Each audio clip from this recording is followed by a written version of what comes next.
Does this sound familiar? You've got one device that lets you catch the game live, another that lets you stream your favorite shows, you're watching sports highlights on your phone, and you've got your neighbor's best friend's login for the good stuff. Well, I want to tell you about a simple way to get all that entertainment you love without the hassle, and a great way to finally get your TV together. It's called DirecTV Stream, and it brings you live TV and on-demand favorites together like never before, so you can watch your favorite sports, movies, and shows all in one place. That means no more juggling remotes and no need to buy another device ever again. And the best part? There's no annual contract. So get rid of the clutter and the confusion and get your TV together with DirecTV Stream. You can learn more at directtv.com. That's directtv.com. Compatible device required. Content varies by package. Mahomes has the time, delivers perfectly downfield. Touchdown! Patrick Mahomes with a rope. This one, Adams, touchdown! This time going deep for Beckham Jr. Did he catch it? He did! Hello everyone, welcome back to RotoViz Overtime on RotoViz Radio, brought to you by Blue Wire. My name is Colin Kelly. You can follow me on Twitter at Overtime Ireland. I'm joined by Sean Siegel as we get ready for the Week 2 Saturday edition of the RotoViz OT podcast. We do have a number of listener questions to go through today, and I think it's going to be a fun show overall. Sean, Week 2, 1 day away. The excitement is real.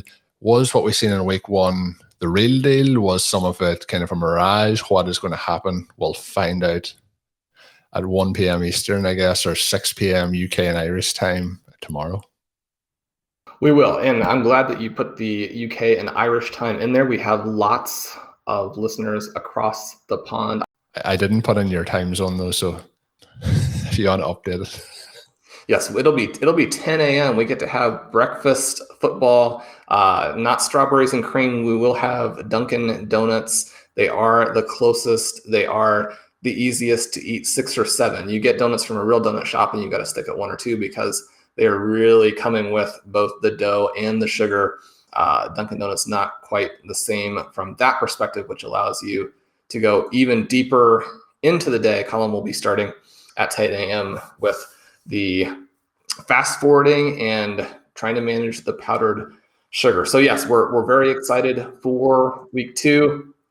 And speaking of excitement, we have quite a number of fun listener questions, including one where, Colin, they want you in your Irish brogue to pronounce Albert O's full name.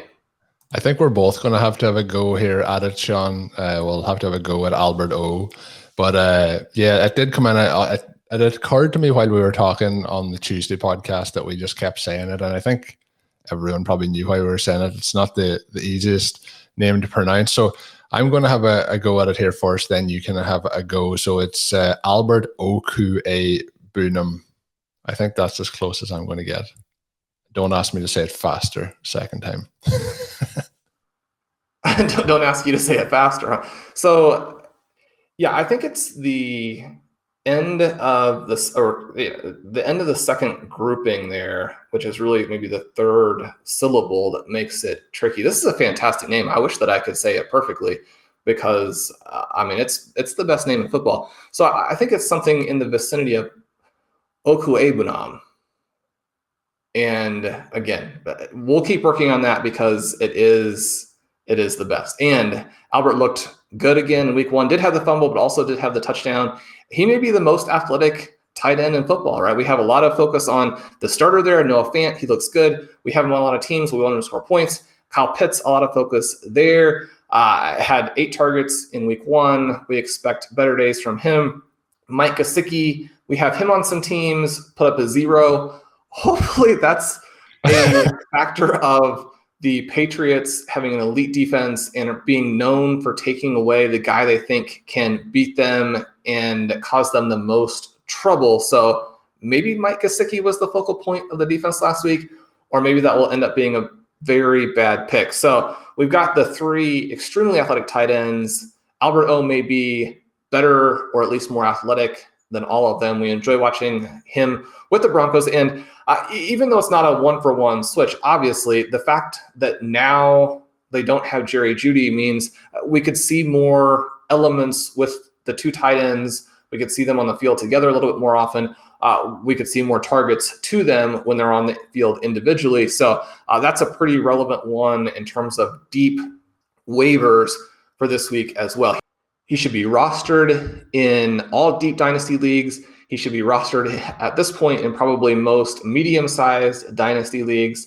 And if you're playing in a deep tight end premium redraft league, then also I think a pretty interesting guy to stash this week. When he's been out there, I mean, he hasn't had that many chances for the Broncos. When he's been out there, he's made plays. With how shallow the position is, and you know, 2/3 or 7/8 of the guys that we were hopeful about in week one that we would see a little bit of, just mini breakout, a little bit of involvement in the offense from these tight ends. It basically did not happen. So we're right back to where we always are, trying to figure out how to get tight end points. He might be a guy there who's more interesting than his current price indicates.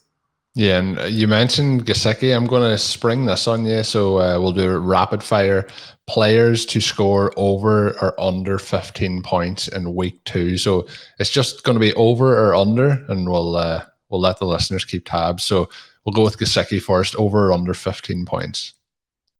Colin, if he can go over 0, I'll be happy for where we are in week 2. I'm going to go under, but over 0. I don't think we're going to get back-to-back goose eggs. Okay, over 0 is very positive. I could have a fumble, could go to negative points, so we'll see what happens there. The next player in some formats did have negative points this past week, and that is Ronald Jones, over or under 15 points. Let's go over, right? They had all kinds of things happening there in the days following. You know, Bruce Arians taking some more shots like he likes to do. Ronald Jones coming back and saying, look, I'm not that fragile. You can put me back in the game. And, insinuating I'm the best running back here. It's like all you have to do is watch a couple of my carries versus Leonard Fournette. We didn't actually talk about it in the last show when we talked about the Hall of Dishonor, like the most negative backs, because at some point it just, it's piling on a little bit inappropriate to mention every week that Leonard Fournette is the worst running back in the NFL, but he is. And so, it's 7 targets. Yeah, you got to get him involved. So I'm going over 15. I hope you're right there too. I'll be loading up again in my lineups this week for good or for bad. Another man with a goose egg in week 1 was Brandon Ayuk. Obviously, there's some parts injury, some parts maybe performance based at the end of training camp. Over or under 15 points, or over or under 0. Is that what we're setting it at again? Over or under 0. Now Ayuk is going to go under, but he's going to be involved and look better, right? I mean, this is a situation. So these are 2 very different situations in terms of Trey Sermon, who hasn't done anything and really only had a couple of good games at the college level, versus Brandon Ayuk, who had a fantastic final season in college, goes out, sets the world on fire as a rookie. It's very rare to have players with a rookie season like Ayuk's, and especially somebody who has the athletic profile and has the full route profile to where he's a well-rounded receiver. Talk about early in camp, they're saying like this is the next superstar. The last week of camp, they're saying, okay, this guy is falling to 3rd, 4th, 5th on the depth chart. We got to get these other receivers in there ahead of him because he's limited and because, we got to send him a message. It's a message sending to both Sermon and Ayuk, but the situations are different in terms of what we should expect. Now, even though the situations are different and Ayuk has the higher floor and the better long-term prognosis, in the short term with Mostert out, we could see Sermon come back this week, be active, have a big game, and turn that around. With Ayuk and the hamstring injury and the fact that I don't think that they're going to be that high volume as a passing game this year, I would be worried about his 2021. Right. And so he's someone where if you can get him in any dynasty league, you should be sending out all of the offers. You send the offers out this week, next week, the week after, you get him onto every team. I do think that 2021, if there's passing value to be found, you get the value obviously through Kittle with the tight end premium. And then Debo at this point looks like he's going to have a fantastic season. Now, obviously, has had his high point to the season already. And so, if he wasn't in your lineup in week 1, then you've already kind of missed that. But so Ayuk, the high floor for Dynasty, Sermon, the massive range of outcomes. But, I think that Sermon probably is the one who has the better 2021 in terms of redraft, but I am going over 0, under 15 for Brandon Ayuk. And then you did mention Sermon. He was the next one. Inactive last week, active apparently this week. Over, under 15. Let's go over. I'm having a strong gut feeling for these running backs that you're bringing up that they're going to have multiple touchdowns in week 2 for us. So we'll go over again. I think that whoever gets the opportunities in the 49ers backfield is going to have big weeks every week. It's just, I think it's going to be maybe hard to pinpoint who that is on a weekly basis. But that was a little bit of fun. Sean wasn't expecting, but we'll see how they do this week. After the break, we'll dive into some of the listener submitted questions. Hey, RotoViz radio listener. This is Curtis Patrick from the Dynasty Command Center podcast, and I've got a special deal for you today. Go to rotoviz.com, click the subscribe button, put the 12-month subscription in your cart, and use promo code RVRadio21. That's RVRadio21, and you're going to save 10%. Taking advantage of this deal, getting your hands on what's included in the package is the best way to enhance your performance this year. So go to rotoviz.com and subscribe now. Does this sound familiar? You've got one device that lets you catch the game live, another that lets you stream your favorite shows, you're watching sports highlights on your phone, and you've got your neighbor's best friend's login for the good stuff. Well, I want to tell you about a simple way to get all that entertainment you love without the hassle, and a great way to finally get your TV together. It's called DirecTV Stream, and it brings you live TV and on-demand favorites together like never before, so you can watch your favorite sports, movies, and shows all in one place. That means no more juggling remotes and no need to buy another device ever again. And the best part? There's no annual contract. So get rid of the clutter and the confusion and get your TV together with DirecTV Stream.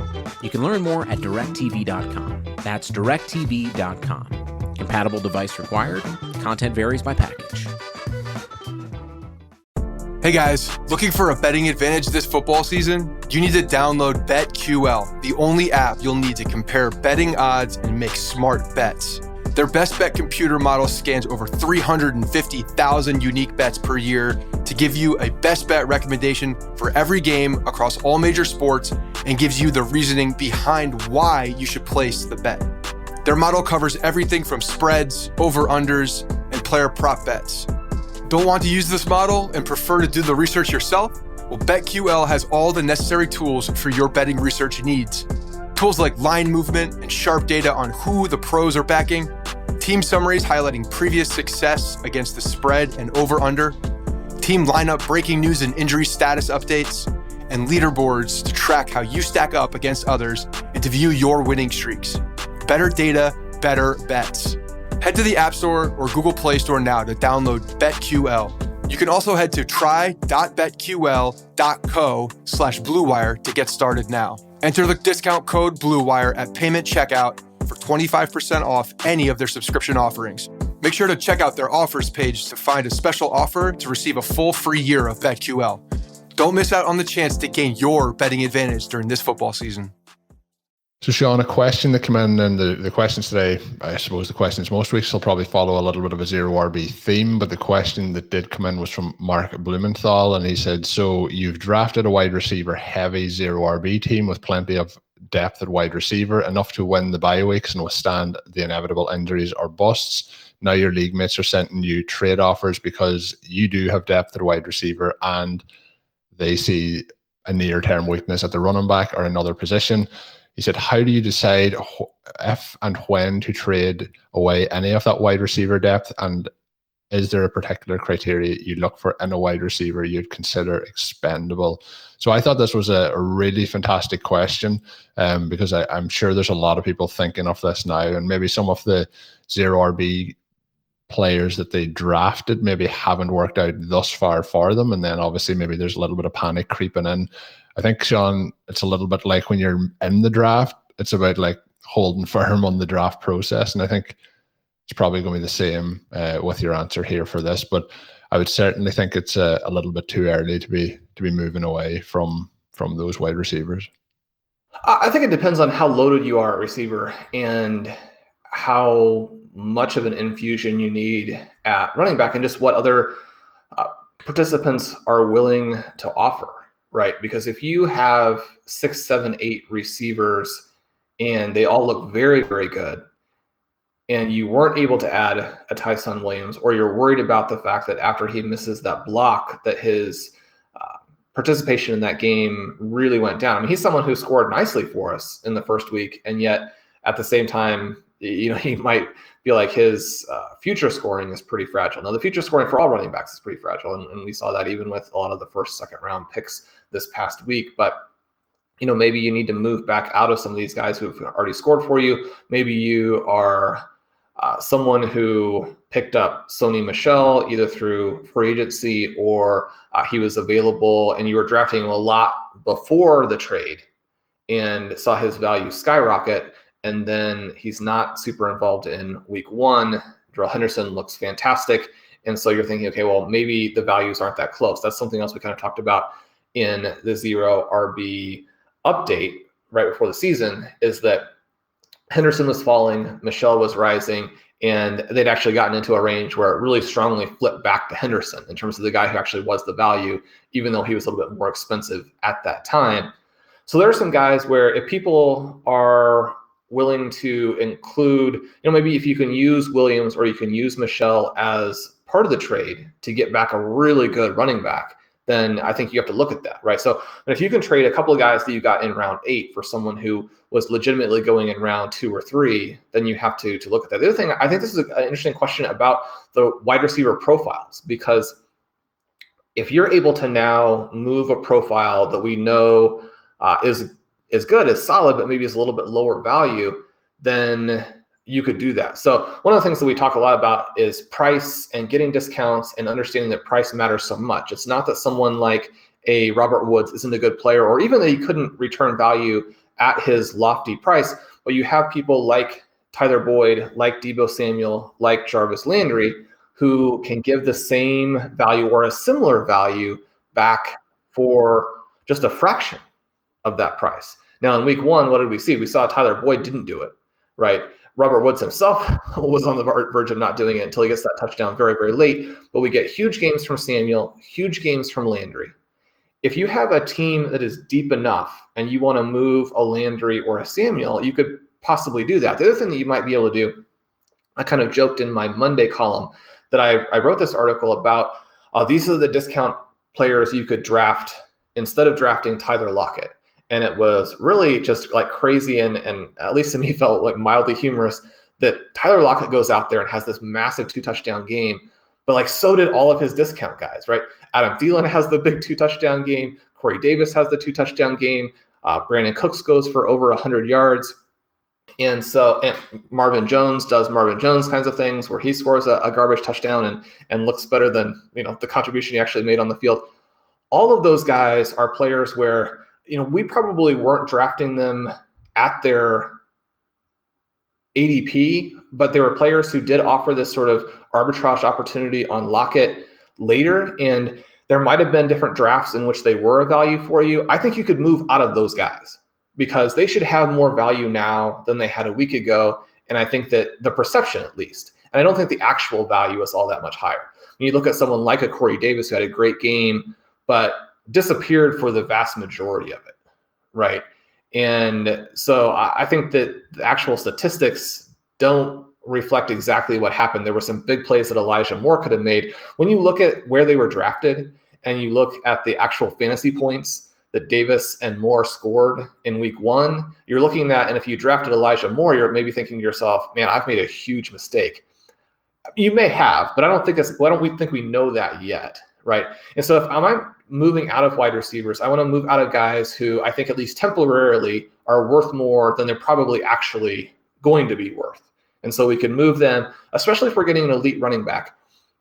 However, as you mentioned to start the question, we do want to be careful because the idea is, we are going to have some busts. A lot of our rosters are going to have Will Fuller coming in this week, and that adds some more depth. But we haven't seen him play yet, right? Waddle looked good in the first week. Gesicki didn't. There may be a lot of potential volume for Fuller, or it may be something where 2-3 weeks in, we're like, this isn't really going. He was such a clear buy as someone who's being drafted in like wide receiver 47 range, and he was wide receiver 7 last year. And from a reality perspective, is one of the better wide receivers in the NFL. But, there's uncertainty. And so we don't know how much depth that's going to add. A decent number of our rosters, and I'm talking about kind of the whole zero RB community, probably had Jerry Jeudy. And so then the question is, did you do the kind of silly thing that we did and draft KJ Hamler in every league? Because if you did, then you're actually probably in a situation where you're lamenting the loss of Jeudy, both because, he's a real person who it's just a sad development. It looked like he was going to have a fantastic season. Also hurts your fantasy team. But at the same time, if you had 75% Hamler and 25% Jeudy, you're actually probably in a better shape from a fantasy perspective than you were at this time last week. If Hamler can do any of the things that we think he can do, right? If he doesn't drop that 50-yard touchdown, then we're talking about a guy who scores 20 points and now is going to have more snaps, more routes. And you're thinking, okay, well, this is perfect. But because he does drop it, like, okay, this is the guy who scored 7 points, and maybe they have reason to emphasize Tim Patrick even more because, you can't make a guy who won't catch wide open touchdowns the focal point of your offense. So there are things like that that come into play, and you've got to navigate those elements. The key thing here is that if we're trying to stay at 5, 6, 7 good wide receivers, if you have Ayuk, already you're a little bit thinner. If you had Jeudy, already you're a little bit thinner. If you were looking at McCole Hardman or Henry Ruggs and thinking maybe they take a step forward, you're probably a little thinner. We don't want to jump to conclusions too quickly on those guys. Even though they were, puff piece all-stars at different points, that doesn't mean that like week 1 was when they were going to come out and get the job done. But, still this kind of situation where we want to maintain the wide receiver depth for the same reasons that we drafted it in the first place. But yeah, go through, make the changes to your roster that show up and will really help you, but don't take a running back just for the sake of taking a running back. And thanks again to Mark for sending in that question. The next question comes in from Joe Ware, and he did send in a question earlier this offseason regarding a FFPC draft that he did for Dynasty League, and he said that, since that he's enjoyed the content, but something that he's currently grappling with is, what he should do in this particular situation. So at the end of the season, they have to cut their roster from 20 down to 16, including a defense and kicker. So they're trying to manage their roster with that in mind.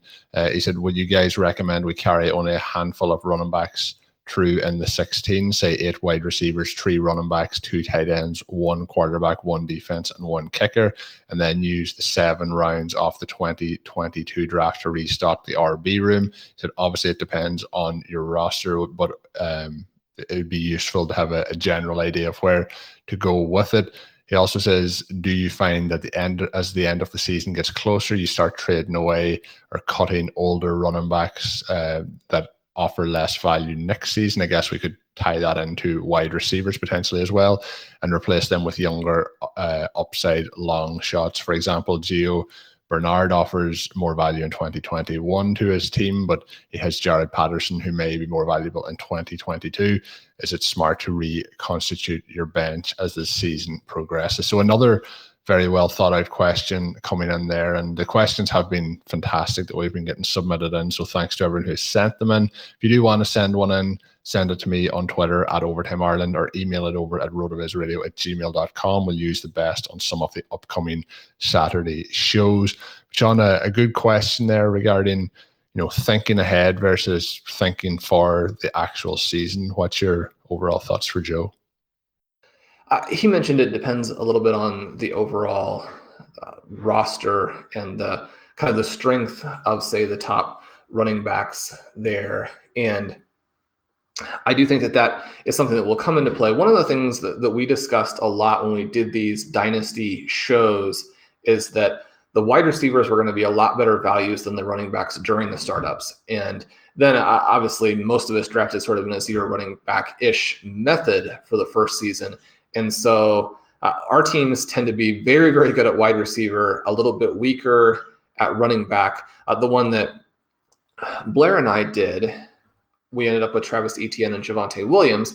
And sadly, obviously, Etienne is out. And so that's made us a little bit weaker at running back in the short term. So, we will be keeping those guys. That's fairly straightforward. When you're getting into kind of the next group of players, then I think it does lean to wide receiver. Now, one of the great things about the RB Triflex version of the FFPC Dynasty Leagues is that you don't have the defense and kicker. It's a little bit more wide receiver heavy. So you can make some moves that are a little bit more like what we recommend even, and that part of it is fun. But the regular FFPC Dynasty format is fun too. Curtis Patrick and I have a roster in that format where we've been able to make some fun moves. And that team, we went ahead and did just decide to go fairly running back heavy with the traditional format being a little bit more running back heavy. So we have Christian McCaffrey and Dalvin Cook in that. We made an unfortunate decision to move Amari Cooper before the season in order to get some more quarterback firepower in these super flexes. That can be a little bit tricky. We'll see if Amari Cooper is able to maintain what he did in week 1. But yeah, exactly what Joe is saying is what you should do. You want to have wide receivers as the focal point, the foundation of your team. You want to have that depth as we go along of stars, right?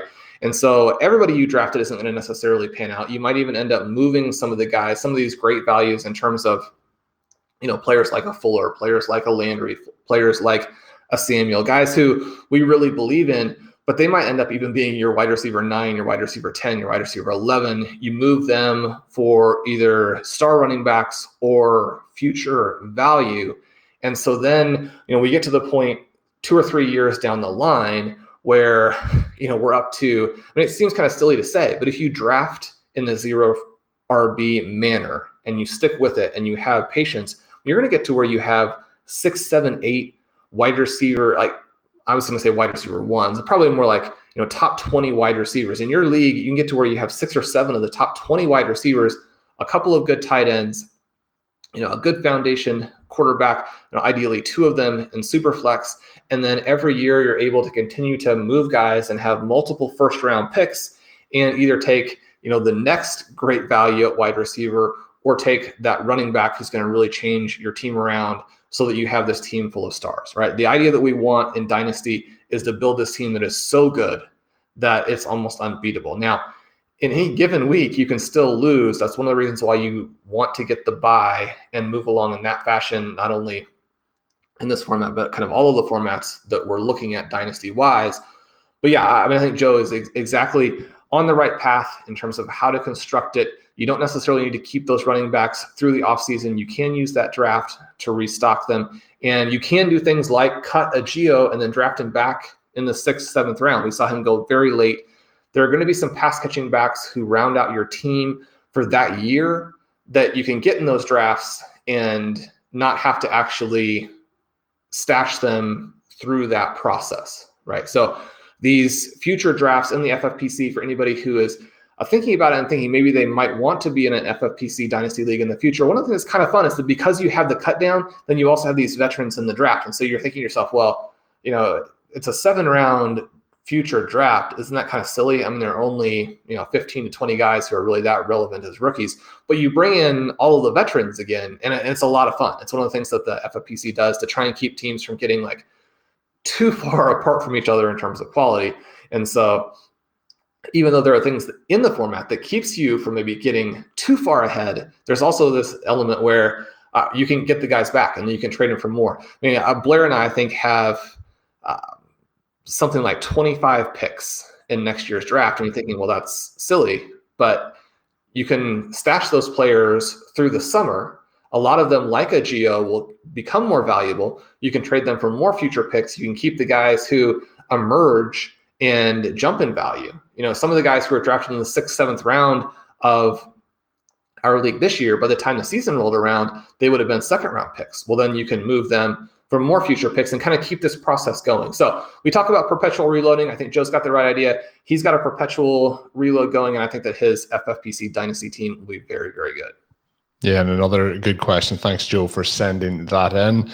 As always, as a loyal podcast listener, you can get yourself a 10% discount to a RotoViz NFL Pass. The season is here, but it's still a great time to get in and get all the content that is available. I mentioned on the show earlier this week the amount of content that's up on the website. I've been getting messages from some of the listeners of the show to say that, it's just a great offering. So I would recommend heading over to the site and checking that out. Get yourself a 10% discount and use that code RVRadio2021, or go to rotoviz.com/podcast for more information.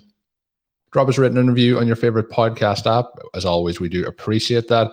Thank you for all the kind words throughout 2021.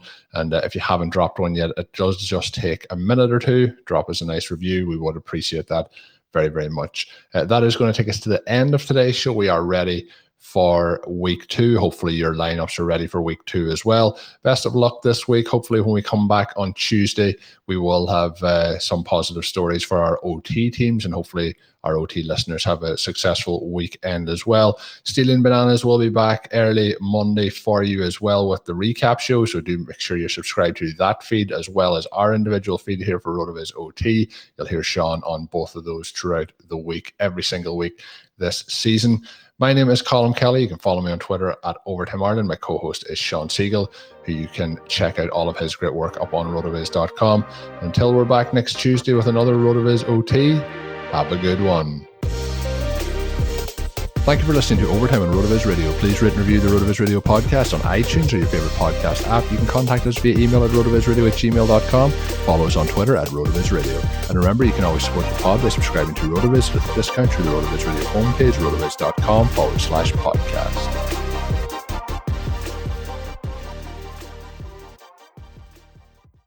I'm Andre Knott, and on my new podcast, Brownstown, I'm chronicling the sometimes sad but always hilarious story of the last 20 years of Cleveland Browns dysfunction.